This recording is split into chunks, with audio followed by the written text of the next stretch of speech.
Hello, എല്ലാവർക്കും നമ്മുടെ പുതിയ വീഡിയോയിലോട്ട് സ്വാഗതം. ഇന്നൊരു യാത്രയാണ്. യാത്രകൾ എന്ന് പറയുമ്പോൾ രണ്ട് തരത്തിലുണ്ട്. ഒന്ന് നമ്മൾ തിരഞ്ഞെടുക്കുന്ന യാത്രയും പിന്നെ അതുപോലെ തന്നെ യാത്രകൾ നമ്മെ തിരഞ്ഞെടുക്കുന്നതും. ഇന്നത്തെ യാത്ര രണ്ടാമത്തേതാണ്. യാത്ര നമ്മളെ തിരഞ്ഞെടുത്തതാണ്. കാരണം വീട്ടിൽ നിന്ന് ഇറങ്ങുമ്പോൾ ഞങ്ങൾ വയനാട്ടിലോട്ട് പോകാമെന്ന് പ്ലാൻ ചെയ്തിട്ടാണ് വീട്ടിൽ നിന്ന് ഇറങ്ങുന്നത്. യാത്രയിൽ ഞാനും ഫാമിലിയും എൻ്റെ സുഹൃത്ത് ഹംസയും അവരുടെ ഫാമിലിയും ഉണ്ട്. അപ്പോൾ ഒരുപാട് കാലം ഇങ്ങനെ യാത്ര പോകണമെന്ന് പ്ലാൻ ചെയ്തിട്ട് പക്ഷേ അന്നാണ് നടന്നത്. അങ്ങനെ യാത്രാമധ്യേ ഒരു ചായയൊക്കെ കുടിക്കാൻ കയറിയപ്പോൾ വയനാട്ടിലോട്ട് ഒരുപാട് പോയതല്ലേ, ഒരുപാട് കണ്ടതല്ലേ എന്നുള്ള അഭിപ്രായം വന്നു. അങ്ങനെ അവസാനം ബാംഗ്ലൂർ പോകാം എന്ന് തീരുമാനിച്ചു. അപ്പോൾ ഞങ്ങൾ അവിടുന്ന് ബാംഗ്ലൂർ ലക്ഷ്യമാക്കിയിട്ട് യാത്ര പുറപ്പെട്ടു. അവിടെ പോയിട്ട് എന്ത് കാണണം, എന്ത് ചെയ്യണം, അങ്ങനത്തെ യാതൊരു പ്ലാനിങ്ങും നമ്മുടെ അടുത്ത് ഉണ്ടായിരുന്നില്ല. ഞങ്ങൾ വീട്ടിൽ നിന്ന് ഇറങ്ങിയപ്പോൾ തന്നെ ഒരുപാട് നേരം വൈകിയിരുന്നു. രാത്രി യാത്ര വേണ്ടാന്ന് വെച്ചു. രാത്രി യാത്ര അത്ര ഒരു സേഫ് അല്ല. എല്ലാവരും രാത്രി യാത്ര മാക്സിമം അവോയ്ഡ് ചെയ്യാൻ നോക്കുക. അതുപോലെ തന്നെ യാത്ര ചെയ്യുമ്പോൾ എല്ലാവരും സീറ്റ് ബെൽറ്റ് ഒക്കെ ധരിക്കുക. കൂടെ യാത്ര ചെയ്യുന്നവരോട് സീറ്റ് ബെൽറ്റ് ധരിക്കാൻ പറയുക. എല്ലാ തരത്തിലുള്ള സേഫ്റ്റി പ്രിക്കോഷൻസ് ഒക്കെ എടുത്തിട്ട് യാത്ര ചെയ്യുക. അപ്പോൾ രാത്രി യാത്ര വേണ്ടാന്ന് തീരുമാനിച്ചുകൊണ്ട് തന്നെ പോകുന്ന വഴിയിലൊരു റൂം എടുത്തിട്ട് അവിടെ സ്റ്റേ ചെയ്ത് രാവിലെ പുറപ്പെടാൻ തീരുമാനിച്ചു. അങ്ങനെ ഞങ്ങൾ രാവിലെ നേരത്തെ തന്നെ ഇറങ്ങി നമ്മൾ യാത്ര തുടർന്നു.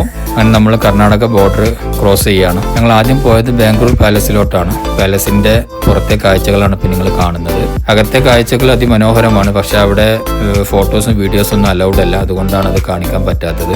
അതിനുശേഷം ഞങ്ങളൊരു അവിടെ തൊട്ടടുത്തുള്ളൊരു പാർക്കിലോട്ട് പോയി. ഒന്ന് റിലാക്സ് ചെയ്യാം, കുട്ടികളൊക്കെ ഒന്ന് ഓടിക്കളിക്കാന്നൊക്കെ വിചാരിച്ചിട്ട് അടുത്തൊരു പാർക്കിലോട്ട് പോയി.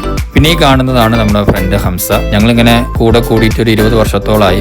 സന്തോഷത്തിലും സങ്കടത്തിലൊക്കെ അന്നും ഇന്നും കൂടെ നിൽക്കുന്ന നമ്മുടെ കൂട്ടുകാരിൽ ഒരാളാണ്. അങ്ങനെ ഒരുപാട് കൂട്ടുകാരൊന്നുമില്ല, പക്ഷെ നമുക്കുള്ള കൂട്ടുകാരെല്ലാവരും നമുക്ക് എല്ലാ തരത്തിലുള്ള സപ്പോർട്ട് തരുന്നവരാണ്. ലൈഫിൽ സുഹൃത്തുക്കൾ ഭയങ്കര ഇമ്പോർട്ടൻ്റ് ആണ്. കാരണം നമ്മുടെ ഒരു കോളോ മെസ്സേജോ കണ്ടില്ലെങ്കിൽ ഇങ്ങോട്ട് വിളിച്ചിട്ട് എന്ത് പറ്റിയെന്നൊക്കെ ചോദിക്കുന്ന തരത്തിലുള്ള സുഹൃത്തുക്കളാണ് നമുക്കുള്ളത്. അപ്പോൾ ആ കാര്യത്തിൽ ഞങ്ങൾ ഭാഗ്യവാന്മാരാണ്. സുഹൃത്തുക്കൾ ഭയങ്കര സപ്പോർട്ടാണ്. മറ്റു സുഹൃത്തുക്കളൊക്കെ വരും വീഡിയോകളിലൊക്കെ ഞാൻ പരിചയപ്പെടുത്താം. അപ്പോൾ ഇന്ന് നമുക്ക് ഹംസനെ പരിചയപ്പെടാം. ഹംസന്റെ മകനാണ് മിലു. അപ്പോൾ ഞങ്ങൾ പാർക്കിലൂടെ കാഴ്ചകളൊക്കെ കണ്ടിങ്ങനെ നടന്നുകൊണ്ടിരിക്കുകയാണ്. കുറച്ച് ലേറ്റായി പോയി. പിന്നീട് ഭക്ഷണം കഴിക്കാനുള്ള യാത്രയിലാണ്. ഭക്ഷണം കഴിച്ചിട്ട് വേണം നമുക്ക് ഒരു റൂമൊക്കെ നോക്കാൻ. പിറ്റേ ദിവസം ഞങ്ങൾ നന്ദി ഹിൽസ് പോകാന്നുള്ള തീരുമാനത്തിലായിരുന്നു. അങ്ങനെ ഭക്ഷണം കഴിക്കാനുള്ള ഒരു റെസ്റ്റോറൻ്റ് ഒക്കെ നോക്കി നടക്കുമ്പോഴാണ് ഈ ഒരു ധാബ സെറ്റപ്പ് കണ്ടത്. നല്ലൊരു എക്സ്പീരിയൻസ് ആയിരുന്നു, നല്ലൊരു വൈബായിരുന്നു. ഭക്ഷണമൊക്കെ സൂപ്പറായിരുന്നു. അങ്ങനെ അവിടെ ഞങ്ങൾ ഭക്ഷണമൊക്കെ കഴിച്ചു. അവിടെ ഭക്ഷണം കഴിച്ച് ഞങ്ങൾ ഇറങ്ങി. ഇനി അടുത്ത ലക്ഷ്യം നമുക്ക് താമസിക്കാനുള്ള ഒരു റൂമാണ്. അപ്പോൾ ഞങ്ങൾ 1-2 റൂമൊക്കെ പോയി നോക്കി. അതിലൊന്ന് നമുക്ക് ഇഷ്ടമായി. അപ്പോൾ അത് ചൂസ് ചെയ്തിട്ട് അവിടെ നമ്മൾ അന്ന് താമസിച്ചു. പിറ്റേ ദിവസം രാവിലെ ഞങ്ങൾ നന്ദി ഹിൽസ് ലക്ഷ്യമാക്കി പോയി. അങ്ങനെ ഞങ്ങൾ അവിടെ എത്തി. വണ്ടി പാർക്കിംഗ് കഴിഞ്ഞാലും കുറച്ച് അധികം നടക്കാനുണ്ട്. എന്നാലും അതിമനോഹരമാണ് അവിടുത്തെ കാഴ്ചകളൊക്കെ. കുറച്ചധികം നടന്നാലും ആ ഒരു കാഴ്ചക്ക് അത് വർത്താണ്.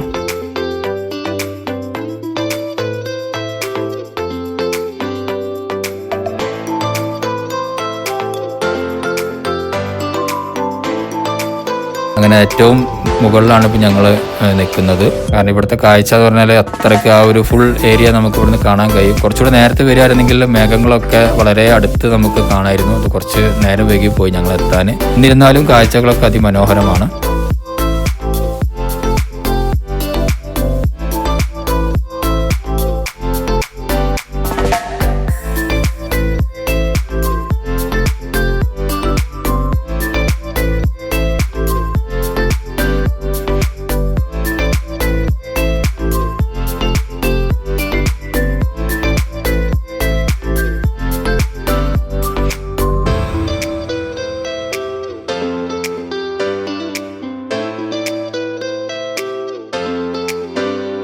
കുട്ടികളൊക്കെ ശരിക്കും എൻജോയ് ചെയ്യുന്നുണ്ട്. ഇത് എവിടെയാണ് നിൽക്കുന്നത് എന്നുള്ള ആ ഒരു എക്സൈറ്റ്മെൻറ്റിലാണ് ഓരോരുത്തർ എക്സ്പ്രഷൻ.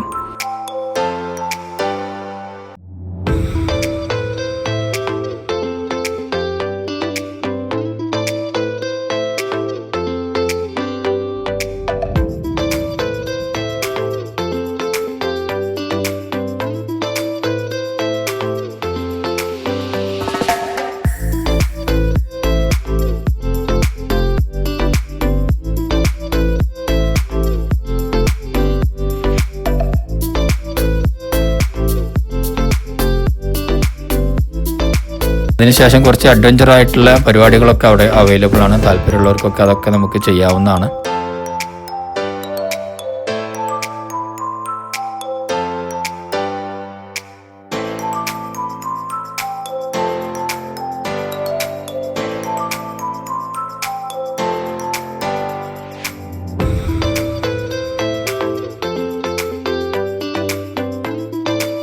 പിന്നെ അതിൻ്റെ തൊട്ടപ്പുറത്ത് തന്നെ അതിൻ്റെ ഒരു നന്ദി ഹിൽസ് കേവ് എന്ന് പറഞ്ഞിട്ട് ഒരു ഗുഹ ഉണ്ട് അവിടെ. അത് നേരിട്ട് കാണുമ്പോൾ ഭയങ്കര ഒരു എന്താ പറയുക, ഒരു വല്ലാത്തൊരു ഏരിയയിലാണത്. അത് ഒരു രസമുള്ളൊരു സംഭവമായിരുന്നു, കാണാനൊരു എക്സ്പീരിയൻസ് ആയിരുന്നു. അപ്പോൾ അതൊക്കെ കണ്ടു.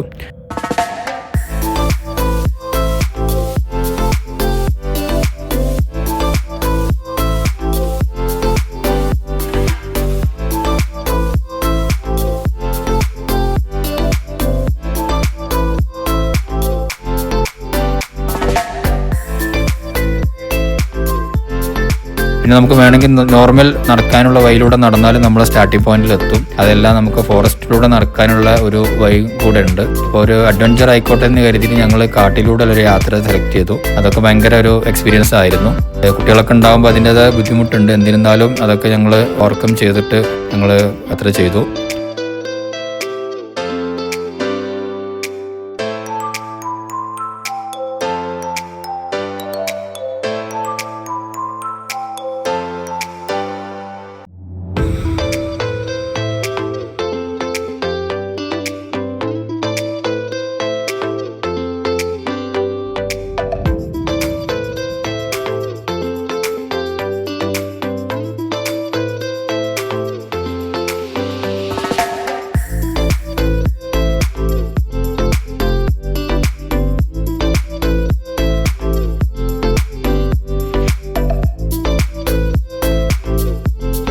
അങ്ങനെ ഒരുപാട് കാഴ്ചകളൊക്കെ കണ്ട് ഞങ്ങളിങ്ങനെ തിരിച്ചു പോകാനുള്ള ഒരു തയ്യാറെടുപ്പിലാണ്. കാരണം പ്ലാനിങ് ഒന്നും ഇല്ലാതെ വന്നതുകൊണ്ട് വല്ലാണ്ടൊന്നും നമുക്ക് കൂടുതൽ ഏരിയകളൊന്നും കവർ ചെയ്യാൻ പറ്റിയില്ല. ഇനി വീട്ടിലേക്കുള്ള യാത്ര തിരിക്കുകയാണ്. എന്തായാലും ഒരുപാട് കാഴ്ചകൾ സമ്മാനിച്ച ബാംഗ്ലൂർ സിറ്റിനോടും അതേപോലെ തന്നെ മാൾ ഓഫ് ഏഷ്യനോടൊക്കെ ടാറ്റ ഗുഡ് ബൈ പറഞ്ഞുകൊണ്ട് ഞങ്ങൾ തിരിക്കുകയാണ്. അപ്പോൾ വീഡിയോ എല്ലാവർക്കും ഇഷ്ടപ്പെട്ടെന്ന് വിചാരിക്കുന്നു. എല്ലാവരും സപ്പോർട്ട് ചെയ്യുക, അതുപോലെ തന്നെ സബ്സ്ക്രൈബ് ചെയ്യുക, ലൈക്ക് ചെയ്യുക. അടുത്തൊരു വീഡിയോ ആയിട്ട് വരുന്നവരെ എല്ലാവർക്കും നന്ദി.